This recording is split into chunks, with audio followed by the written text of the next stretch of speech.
যুদ্ধবিরতি ঘোষণার কয়েক ঘণ্টার মধ্যেই লেবাননের রাজধানী বৈরুতের ঘন বসতিপূর্ণ বাণিজ্যিক ও আবাসিক এলাকায় আকস্মিক বিমান হামলা চালিয়েছে ইসরায়েল। মাত্র ১০ মিনিটের ব্যবধানে অন্তত ১০০টি বিমান হামলা চালানো হয়।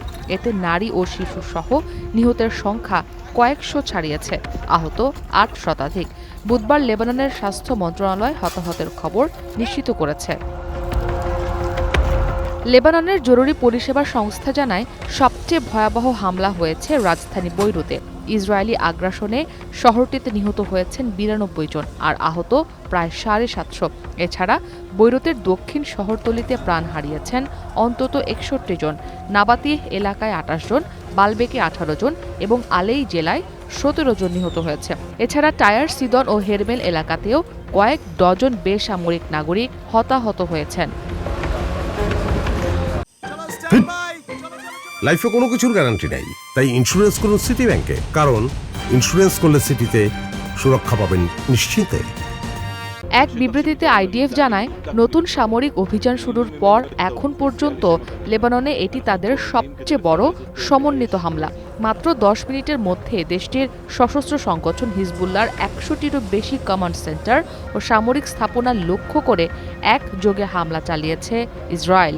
বিবৃতিতে আরও বলা হয়, আঘাত হানা অধিকাংশ স্থাপনা বেসামরিক জনবসতির ভেতরে ছিল, তবে যতটা সম্ভব নিরীহ মানুষের ক্ষতি কমাতে পদক্ষেপ নেওয়া হয়েছে বলেও দাবি করেছে ইসরায়েলি বাহিনী।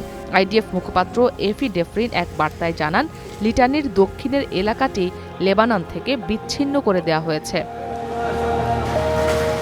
এমন নির্বিচারে হামলা হওয়ায় লেবাননের প্রধানমন্ত্রী নওয়াফ সালাম অভিযোগ করে বলেছেন, ইসরায়েল লেবাননের নিরস্ত্র সাধারণ মানুষ হত্যা করছে।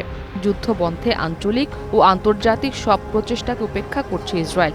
এ সময় আন্তর্জাতিক সম্প্রদায়ের প্রতি আহ্বান জানিয়ে লেবাননের সব বন্ধু দেশকে যে কোনো উপায়ে এই আগ্রাসন বন্ধের অনুরোধ জানান প্রধানমন্ত্রী নওয়াফ সালাম।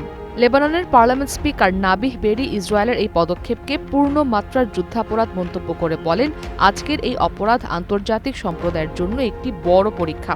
এটি আন্তর্জাতিক আইন ও রীতিনীতির প্রতি চরম অবজ্ঞা।